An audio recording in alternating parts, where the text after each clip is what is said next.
विमर्श का daily dose के आज हमारे विशेष मेहमान विघ्नेश झा है हमारे साथ। और उनकी एक एक्सपर्टाइजेशन भी है, सामाजिक राजनीतिक बहुत सारे दायित्वों में रहे हैं। और क्योंकि आज का संदर्भ है राजस्थान का चुनाव, और उस राजस्थान के चुनाव में कई पहलू सामने आए हैं, और उसमें सबसे विशेष पहलू है वो है सामाजिक सुरक्षा का मामला। और अभी कांग्रेस ने एक घोषणा पत्र जारी की है, 7 पॉइंट हैं उसमें। तो मैं पहले तो विघ्नेश भाई का स्वागत करता हूं कि आप हमसे जुड़े, और मैं चाहूंगा कि कुछ जो विशेष पॉइंट्स आपको जो लग रहे हैं उस पे बात रखें, फिर आगे हम इस पे आगे चर्चा करेंगे, विमर्श करेंगे। बिल्कुल। शुक्रिया हिम्मत भाई और शुक्रिया शाहीन भाई, आप लोगों का इस शो में आमंत्रित करने के लिए। और जब हम लोगों ने कल देखा कि अचानक से कुछ ऐसे योजनाओं वादों की बाढ़ आई राजस्थान में, जो जिसके लिए क्योंकि हिम्मत भाई और मैं और शाहीन भाई भी, शायद हम सब सोशल सेक्टर से जुड़े हुए लोग हैं, सामाजिक कार्यकर्ता के तौर पे हमने अपना अधिकतर वक्त जो है जीवन का वो खर्च किया है। और जो हमारा अनुभव है अब तक का, वो कोई बहुत अच्छा अनुभव नहीं रहा है। हिम्मत भाई भी बताएंगे, और जो मेरा भी व्यक्तिगत अनुभव है, हम बहुत धीमी गति से या फिर अधिकतर क्षेत्रों में गतिहीन रहे अपने मांगों को लेकर के। जो मांगे या तो शहरी गरीब की तरफ से आती थी या ग्रामीण कामगार क्षेत्र की तरफ से आती थी। फिलहाल हमारा फोकस क्योंकि आर्थिक हितों पे है लोगों के, तो आर्थिक या आधारभूत हितों पे है लोगों के, जिसमें जो हमारी जरूरत है, हम सब जानते हैं, सबसे पहले रोटी कपड़ा और मकान की जरूरत होती है, फिर शिक्षा और स्वास्थ्य की। तो ये जो जरूरतें हैं, जिसके लिए हम लोग सामाजिक कार्यकर्ता के तौर पे लड़ते रहे पूरी जिंदगी और बहुत कम सफलता हासिल की, जिस किस्म से हम लोगों ने अपने जीवन के अधिकतर साल दिए हैं इस क्षेत्र को, अचरज तब हुई जब राजस्थान का मैनिफेस्टो 2 मैं देख रहा था, राजस्थान चुनाव का, राजस्थान के विधानसभा चुनाव का, और ऐसा लगा कि बहुत बड़े पैमाने पे हमारे क्षेत्र के लोगों ने मेहनत की है इस मैनिफेस्टो पे। मुझे नहीं पता उन्होंने कैसे किया, क्या किस प्रोसेस को अपनाया, लेकिन सुनने में आया है कि बहुत मास स्केल पे रिसर्च एंड सर्वे का काम चालू किया गया था, जिसके आधार पे ये मैनिफेस्टो बना है।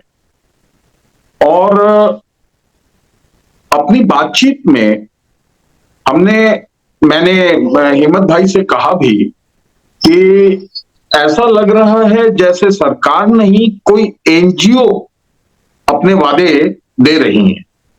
तो ये एक सुखद अनुभूति है, क्योंकि राजस्थान, जैसा हम जानते हैं, right to information, right to food और नरेगा, इन तीनों योजनाओं के लिए भी को भी राजस्थान ने ही सबसे पहले अस्तित्व में लाया था। तो क्या राजस्थान इस बार भारत के लिए, पूरे देश के लिए एक नई दिशा सेट करने जा रही है, एक नई दिशा के तरफ बढ़ने के परिकल्पना का संकेत दे रही है? ये बड़ा ही रोचक होगा जानना हम लोगों के लिए आपस के विमर्श के माध्यम से कि कैसे ये योजनाएं अगर अस्तित्व में आती हैं। हमें नहीं पता कि ये अस्तित्व में आएंगी कि नहीं आएंगी। भारतीय राष्ट्रीय कांग्रेस पार्टी ने के मैनिफेस्टो की ये बातें हैं, वो जीतेगी कि नहीं जीतेगी हमें नहीं पता, लेकिन अगर वो सरकार बनाती है और ये योजनाएं आती है तो क्या परिवर्तन हो सकता है, कितना बड़ा परिवर्तन वो हो सकता है, ये जानने की चेष्टा हम लोग तीनों या जितने भी साथी हैं हमारे, हम सब करेंगे। मैं एक चीज मैं जानना चाह रहा हूँ कि अभी जो 7 कुछ पॉइंट्स को लेके ये योजनाएं हैं, खास करके मैनिफेस्टो है, तो वो थोड़ा सा एक समरी आप बता दें किस किस चीजों पे है। दूसरा है कि बाकी जो पार्टियां वहां हैं, कंटेंडर्स हैं, उनकी क्या कोई मैनिफेस्टो आया कि नहीं आया, या केवल एक जुमलेबाजी है या क्या है? देखिए, जहां तक एक शब्द आजकल बहुत अधिक इस्तेमाल किया जा रहा है, खास करके जब से पीएम मोदी ने उस शब्द का इस्तेमाल किया था, वो एक तरह से लगातार इस्तेमाल करने वाला शब्द हो गया फ्रीबी और सामाजिक सुरक्षा योजना। इन दोनों के बीच की ये लड़ाई है। फ्रीबी दोनों ही मैनिफेस्टोज में है, भारतीय जनता पार्टी के भी मैनिफेस्टो में है और कांग्रेस के भी मैनिफेस्टो में है। बाकी पार्टियों के मैनिफेस्टो को हम लोगों ने बहुत अच्छे से अध्ययन नहीं किया उनका, क्योंकि लड़ाई में यही दोनों पार्टियां हैं। तो फ्रीबीज तो दोनों में है, और जो आपने शुरुआती 7 उन वादों का जिक्र किया, वो 7 वादे मौखिक तौर पे चले और शायद राजस्थान के ढाणी ढाणी तक पहुंच गए, गांव-गांव तक पहुंच गए। यहां जो मैनिफेस्टो मैं देख पा रहा हूं, जो रिलीज किया है भारतीय राष्ट्रीय कांग्रेस ने, वो 44 पेज का एक मैनिफेस्टो है, जिसमें किन किन क्षेत्रों को लिया है वो सारे बताऊंगा तो बहुत अधिक हो जाएगा। मुख्य तौर पे जो हमारा जिन क्षेत्रों से संबंध है वो मैं बताना चाहूंगा, जैसे किसान कल्याण, कृषि, बागवानी, कृषि विपणन, अकाल प्रबंधन, कृषि ऋण, फसल बीमा, खाद्य बीज। ये एक पहला उनका क्षेत्र है जिसको वो संबोधित कर रहे हैं। पशुपालन, डेयरी विकास, मत्स्य पालन। तीसरा सहकारिता, चौथा पंचायती राज ग्रामीण विकास, पांचवा सिंचाई, छठा पेयजल, सातवां शिक्षा, आठवां चिकित्सा स्वास्थ्य एवं परिवार कल्याण, नौवां खाद्य सुरक्षा एवं नागरिक आपूर्ति, और 10वां श्रम एवं रोजगार। अभी हम इतने पे ही एक और ले लेते हैं। 14वें नंबर पे उद्योग, व्यापार व वाणिज्य। आखिरी में मैं एक और जोड़ना चाहूंगा, वन्य जीव एवं पर्यावरण। तो ये जो 12 जो 12 क्षेत्र हैं, ये दरअसल आम लोगों से विशेषकर मजदूरों, गरीबों, किसानों, असंगठित क्षेत्र के कामगारों आदि से जुड़े हुए हैं। तो मैनिफेस्टो में, अच्छा एक चीज और बताना चाहूंगा कि मैनिफेस्टो में जितनी बातें इन्होंने लिखी हैं उसके बाद मैनिफेस्टो 2 भी रिलीज किया है। अब मैनिफेस्टो 2 की बातें मैं बता देता हूं। दरअसल जो बहुत बड़ी बड़ी घोषणाएं हुई हैं वो मैनिफेस्टो 2 की है, इसमें भी है, लेकिन मैनिफेस्टो 2 में उसको और ज्यादा स्पष्टता से बताया गया है। यहां क्लैरिटी नहीं थी मैनिफेस्टो 1 में। जैसे मैनिफेस्टो 1 ने न्यूनतम ब्याज पे ऋण की बात की थी, लेकिन मैनिफेस्टो 2 जो है वो ब्याज मुक्त ऋण की बात कर रही है। कुछ क्षेत्रों में कुछ ये कुछ व्यवसायी और किसानों और शिक्षित बेरोजगारों के लिए। तो जो बहुत बड़ी परिवर्तन लाने वाली चीजें हैं वो यही मुझे दिख रही हैं रोजगार के क्षेत्र में, जिसमें एक बताना चाहूंगा कृषि में है। किसानों का ऋण माफ 10 दिनों के अंदर उन्होंने करने का वादा किया है, किसानों का ऋण माफ, और वो पहले भी होता रहा है। ये जो खास बात है कि 2 लाख रुपए तक का ब्याज मुक्त ऋण, 2 लाख रुपए तक का ब्याज मुक्त ऋण, कोई ब्याज नहीं, 2 लाख रुपए तक के किसानों के कर्ज पे। तो ये जो हम लोग पिछले कुछ दशकों से किसानों की आत्महत्या 50,000, 1 लाख, 1.5 लाख, 2 लाख रुपए के लिए किसानों की आत्महत्या की जो घटनाएं हो रही थी, इन पे अंकुश, अगर ये योजना लागू हो जाती है तो इन पे अंकुश लगाया जा सकता है ये। अच्छा, दूसरी बात है फसल बीमा और वृद्ध किसानों को पेंशन। तो ये 3 चीजें हो जाती हैं। इसके साथ इन्होंने एक और चीज की है कि न्यूनतम समर्थन मूल्य देने का की गारंटी दी है। जो जिस न्यूनतम समर्थन मूल्य की मांग किसान आंदोलन के माध्यम से किसान करते रहे, 1 साल से अधिक समय तक बैठे रहे, केंद्र सरकार के से उनकी मांग थी, लेकिन उनकी मांगे जो है वो 1 साल से ज्यादा समय धरने पर बैठने और 750 किसानों के शहादत के बावजूद उन्हें नहीं मिल पाई। वो चीज ना तो पंजाब में दिखी, ना हरियाणा में दिखी, ना दिल्ली में दिखा, जबकि यहां पे उनका धरना हुआ था। वो उसका असर राजस्थान में दिख रहा है कि राजस्थान एमएसपी पे खरीद की बात कर रही है, और उतना ही नहीं कर रही है, जो वृद्ध किसान हैं, जो एक आयु वर्ग से ऊपर के हैं, वो स्पष्ट मैं देख नहीं पाया कि क्या आयु इन्होंने बताया है, लेकिन एक आयु वर्ग से ऊपर के किसानों को पेंशन की व्यवस्था की है। 2 लाख रुपए तक का ब्याज मुक्त ऋण जो है उसको वो एक प्रभावी हथियार होगा एक बेरोजगारी से लड़ने के लिए, या फिर किसानों की जो स्थिति है उससे उन्हें उबारने के लिए। फसल बीमा एक शायद बहुत कम दर पे या मुफ्त, ये बहुत ही क्लियर नहीं है अभी, आगे और स्पष्टता आएगी, लेकिन ये भी एक गेम चेंजर साबित हो सकता है।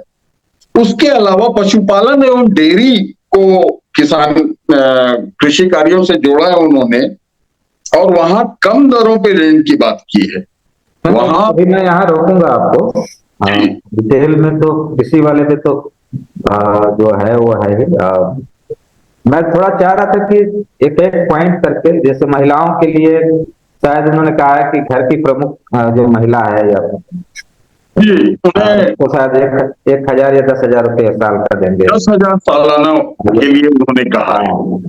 2,000 2 लाख शायद या 10 लाख नौकरी का कुछ मामला। 10 लाख नौकरियों की भी बात की है। इसके पहले जो स्कीम चल रही थी जी, उसमें ये जानना चाह रहा हूँ कि इसमें 2-3 स्कीम खास करके जो हेल्थ को लेके शायद एक हाँ, हेल्थ के लिए जो इन्होंने किया है बेंचमार्क वो है शायद। वो बहुत ज्यादा अपील कर रहा है, सराहा जा रहा है, और उसको इन्होंने बढ़ाया भी है। जो 25 लाख तक के मुफ्त इलाज की गारंटी दे रही थी राजस्थान सरकार, उसको बढ़ा के दूना कर दिया है, डबल कर दिया है, 50 लाख तक का कर दिया है। पहली बात। दूसरी बात क्या की है उसमें कि 15 लाख तक की आपदा राहत बीमा योजना भी की है कि अगर किसी आपदा में किसी के साथ कोई दुर्घटना हो गई, कोई चिकित्सकीय आवश्यकता आ गई, तो 15 लाख रुपए तक का इलाज वो आपदा राहत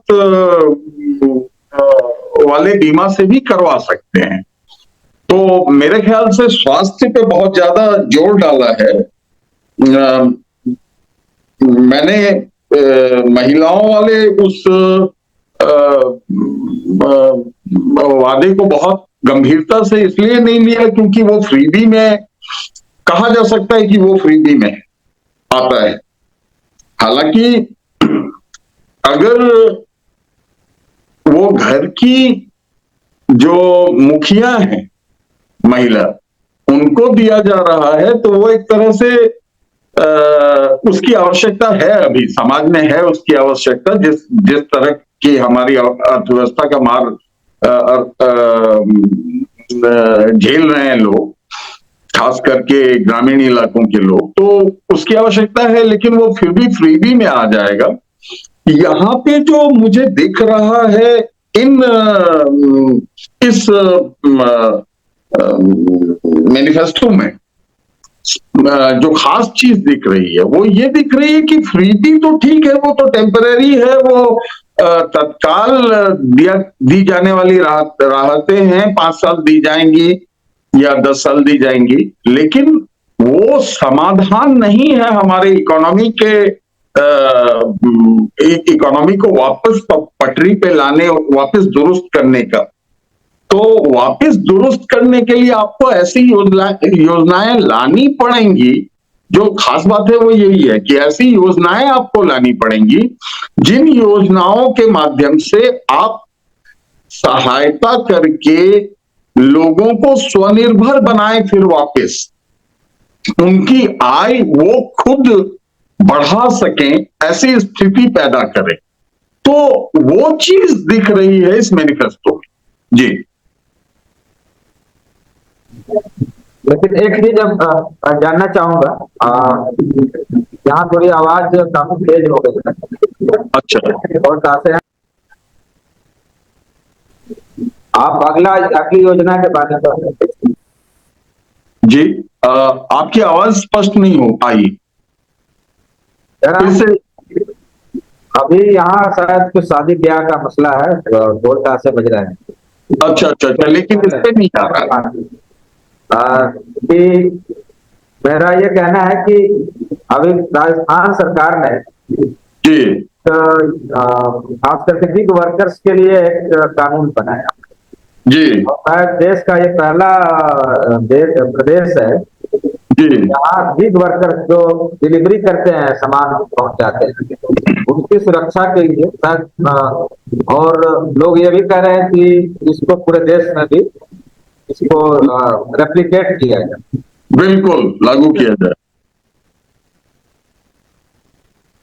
तो देखिए, गिग वर्कर्स तो एक रिवॉल्यूशन है ही, एक क्रांति है ही गिग वर्कर्स के लिए कानून लाना, क्योंकि गिग वर्कर्स पे ना तो उनके हालतों पे ना तो किसी की निगाह थी, ना ही उन्होंने अपने डिमांड को कभी अच्छे तरीके से रखा था।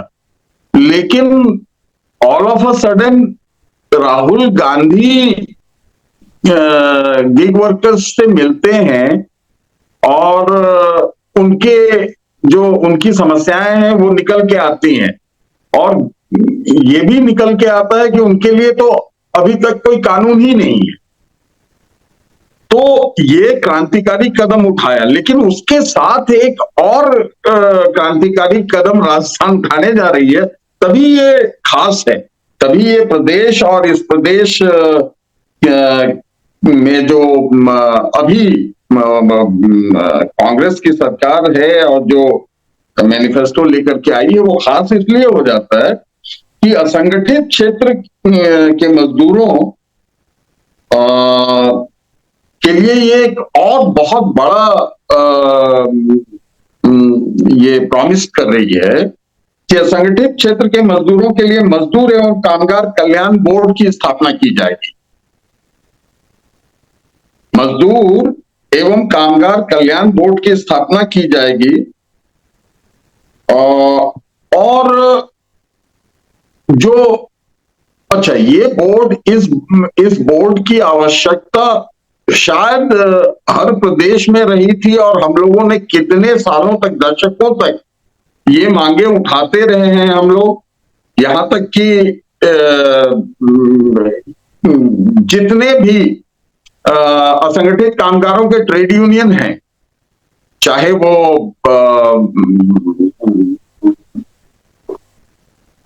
ये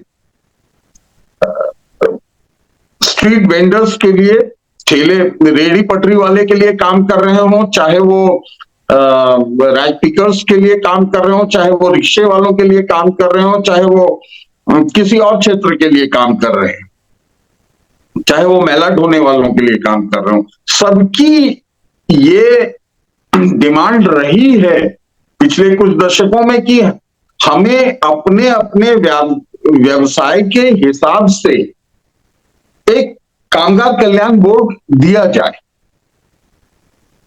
उनका कामगार उनके कल्याण बोर्ड का गठन किया जाए।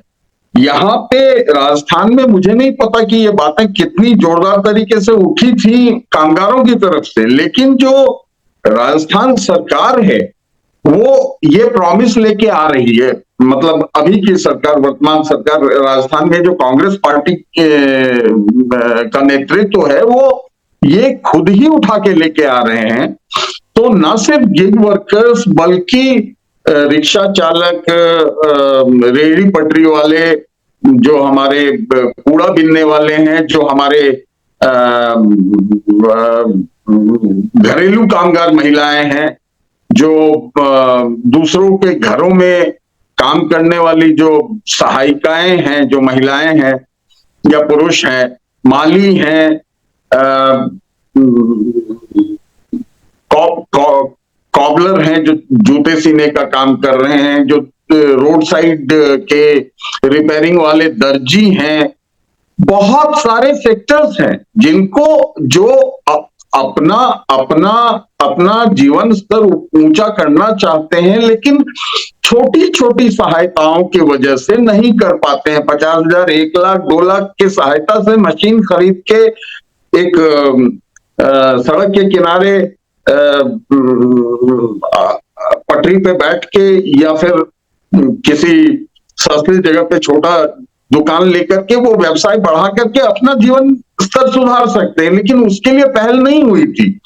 फ्रीबी से ऐसी चीजें नहीं हो सकती जो लॉन्ग टर्म तक सस्टेन करे, जो जो जो जो एक लंबे समय के लिए प्रभावी हो और हमारे अर्थव्यवस्था को एक उछाल दे सके। लेकिन ऐसे छोटे छोटे कदमों के माध्यम से वो किया जा सकता है। तो खास ये बात है कि ऐसी जो योजनाएं हैं, अगर धरातल पर ये उतर पाई तो सचमुच एक क्रांतिकारी कदम होगा। जी, लेकिन आपसे बात करते हुए 2-3 बातें और भी उभर के आ गई, शायद इससे संदर्भ नहीं है, लेकिन राजस्थान चुनाव है तो और यहाँ 2 प्रमुख रूप से आरोप लगाए जाते हैं, जी और खास करके किसी दर्जी की जो हत्या होती है उसको बड़े उछाल उछाल कर बताया जाता है, जी या ऐसा आप चाहते हैं। दूसरी ओर दलित ऑर्गेनाइजेशंस का भी कहना है कि बहुत बड़ी संख्या में राजस्थान में दलित एट्रॉसिटीज वगैरह भी देखने को मिलती है। तो इस पे कहीं कोई लगाम लगाने की कोशिश कांग्रेस की ओर से, या उन तमाम सामाजिक समूहों को जी जोड़ने की जी कोशिश, ये मैं जी थोड़ा जानना चाहती जी जी जी जी इस मैनिफेस्टो में उसकी चर्चा है। हालांकि दलितों के संदर्भ में नहीं है, ये सबके एक कॉमन तरीके से रखा गया है इसे, लेकिन मुझे लगता है ये प्रभावी होगा कि बच्चों के लिए और महिलाओं के लिए इसमें महिलाओं के प्रति अपराध का जिक्र है। मैं ढूंढ रहा हूं, शायद वो मिल जाए तो मैं उसको भी आगे बताता हूं, लेकिन ये जो 1098 1098 वाला जो नंबर है उसको प्रभावी तरीके से पूरे राज्य में लागू करने की बात कर रहे हैं। अभी तक पूरे राज्य में वो प्रभावी तरीके से नहीं चलाया जा रहा। दूसरी बात है कि महिलाओं के लिए स्पेशल टास्क फोर्स या किसी ऐसी संरचना की बात की गई है जो हाँ महिलाओं की सहायता के लिए महिलाओं की सहायता के लिए महिलाओं द्वारा ही संचालित 24x7 women helpline call centre की स्थापना की जाएगी, जो महिलाओं को मानवीय और पुलिस सहायता उपलब्ध करवाएगा। महिलाओं के विरुद्ध होने वाले गंभीर अपराधों में समयबद्ध त्वरित अनुसंधान कर दोषियों को पकड़ा जाएगा और ऐसे अपराधों के विचारण हेतु निर्धारित समयावधि के अंतर्गत न्याय की व्यवस्था को सुनिश्चित किया जाएगा। प्रदेश की सभी सार्वजनिक और निजी शैक्षणिक संस्थाओं में छात्राओं के लिए फंक्शनल टॉयलेट्स की 100% उपलब्धता को सुनिश्चित किया जाना। तो ऐसी चीजें इन्होंने क्रमबद्ध तरीके से रखा, बहुत सारी चीजें इन्होंने रखी है। ये सच में एक चिंता की बात है कि दलितों के प्रति जो अपराध समाज में बढ़ते जा रहे हैं उसमें जो कुछ ऐसे प्रदेश हैं, देखिए बड़ा ही उन्नत प्रदेश है राजस्थान। अगर आर्थिक दृष्टि से देखें तो उन्नति की तरफ बढ़ने वाला राज्य दिखता है वो, लेकिन जो सामाजिक व्यवस्था है, जो हमारे रूढ़िवादी व्यवस्था को ढोने की बात है, तो राजस्थान उसमें भी बहुत आगे है। इसको बदलने के लिए समय चाहिए, लेकिन अभी जिस प्रकार से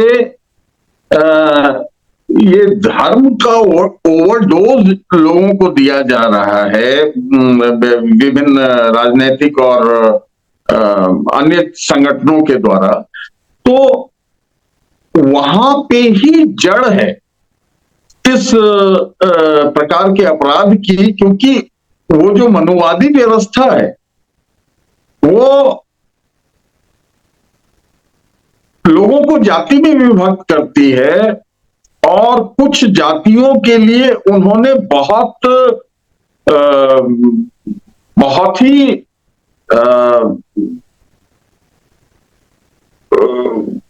बहुत अधिक नफरत और घृणा फैलाई है।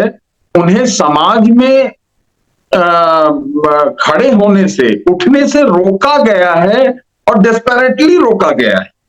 तो वो जो मनुवादी व्यवस्था है वो धार्मिक जो व्यवस्था है हमारी उससे जुड़ी हुई है वो। तो जैसे जैसे हम इन रूढ़िवादी व्यवस्था को नकारते जाएंगे, वैसे वैसे दलितों के प्रति अपराध, दूसरे धर्म के लोगों के प्रति, चाहे वो मुसलमान हो, सिख हो, क्रिश्चियन हो, अभी राजस्थान में ही जब बात उठी है तो मैं बताना चाहूंगा कि एक कैंडिडेट हैं जिन्हें मुख्यमंत्री पद का दावेदार माना जा रहा है, जिसके लिए पूरी तरह से फिर से वो सनातनी व्यवस्था और बाकी चीजों की पुरजोर वकालत की जा रही है सेंटर के नेताओं की तरफ से भी। वो है योगी बालकनाथ करके कोई एक हमारे एमपी हैं जो वहां पे चेहरा बनाए जा रहे हैं, और उनके मंच से योगी आदित्यनाथ वो खुद दोनों बैठे हुए होते हैं और सिखों के गुरुद्वारों और मुसलमानों के मस्जिदों मदरसों इन सब को तोड़ने, इन सब पे अटैक करने की बात की जाती है। तो जो ये फैक्टर्स हैं, ये समाज को बांटे रखते हैं। वर्ण व्यवस्था में आपने राजस्थान से जो घटनाओं का अगर आपने आकलन किया हो, तो दलितों के प्रति अपराध करने वाले अधिकतर लोग ऊंची जातियों, सवर्ण जातियों से आते हैं, और सवर्णों की जो मानसिकता है, अच्छा वो छुपी हुई नहीं है, और उसके जड़ में कहीं ना कहीं जो मनुस्मृति है या जो हिंदुत्ववादी विचारधारा है, क्योंकि हिंदुत्व के विचार के पोषक भी वही हैं जो अक्सर दलितों पर अत्याचार करते हुए दिखते हैं। कई बार तो सीधा संबंध भी स्थापित हुआ है जो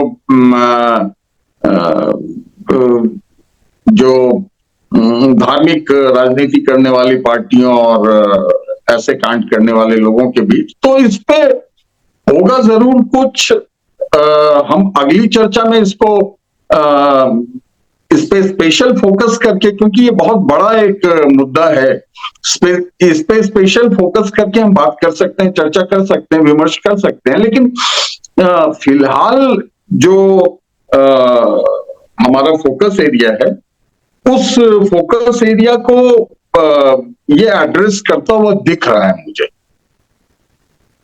जी, मेवात का जो एक इलाका है, जी जी जी, जो दोनों हरियाणा में भी पड़ता है और राजस्थान में भी पड़ता है, जी जी जी, और उसको एक बहुत हाईली कम्युनल जोन बनाने की पूरी कोशिश रहती है। शायद वहीं से रोटी सेकने की बात होती है। तो जी जी, बालकनाथ जी भी वहीं से हैं। जी जी। तो कहीं इसको रोकने के लिए इस तरह के जो प्रवृत्ति वाले लोग हैं या दल हैं, उस पर कोई लगाम लगाने की कोशिश दिख रही है क्या राजस्थान सरकार की ओर से? देखिए, इससे लड़ती हुई तो दिख रही है राजस्थान सरकार, क्योंकि कम्युनल एजेंडा को दरकिनार करके विकास के मुद्दे पे जो विरोधी पार्टी है उसको लाने में सफल तो हो गए हैं, जो हो गई है ये मैनिफेस्टो। लेकिन धरातल पर मुझे लगता है कि और काम करने की आवश्यकता है, और जो ये एक विचारधारा की लड़ाई है, इसको पैरेलली बहुत ही ऑर्गेनाइज्ड तरीके से चलाए जाने की आवश्यकता है, जहां तक मुझे लगता है। विमर्श जुड़ने के लिए आपने जो भी बातें रखी हैं, और खास करके राजस्थान के संदर्भ में जो एजेंडे आप लोग एक सामाजिक सरोकार को लेके आप लोग जो लड़ाई लड़ते रहे, और उसमें भी सामाजिक सुरक्षा का जो सवाल है, सामाजिक सुरक्षा का मतलब केवल ये नहीं है कि आपको 24 घंटे कोई आपके साथ पहरा देता रहे। सामाजिक सुरक्षा का मतलब है एक एम्पावर्ड भी होना, जी समाज एम्पावर्ड भी हो। तो इस तरह का जो विमर्श है हम चाहेंगे। नहीं तो वहां तो एक ही तरह की बात होती है कि कांग्रेस और कौन जाति का कौन, कहाँ से किसका, और किसका पलड़ा भारी है, कौन बड़ा दलाल है, ये कौन क्या है, तो पूरा विमर्श का केंद्र वही हो जाता है। बिल्कुल। तो इससे निकल के एक सामाजिक सरोकार की दिशा में सोचना समझना, वहां से विमर्श खड़ा करना, और शायद पहली जरूरत भी है, हमें लगता है। और उस दिशा में आज बेहतरीन आपने कुछ संदर्भ उठाए, कुछ ज्ञान अ, दिया। ये जी, इसमें एक चीज जोड़ना चाहूंगा कि हम लोगों ने पिछले कुछ दशकों में राजनीति के हिसाब से सामाजिक सरोकारों को देखा है। हमें अब आवश्यकता है कि सामाजिक सरोकारों के हिसाब से राजनीति को देखें। जी जी ये जो अवधारणा को बदलने की आवश्यकता है, इस पे अ, हम और हमारे सारे साथी काम करते रहेंगे और इसकी आवश्यकता भी है। जी। तो मुझे लगता है कि विमर्श जारी रहे, और जी फिर हम नए मुद्दे पे नए विमर्श के साथ फिर उपस्थित होंगे।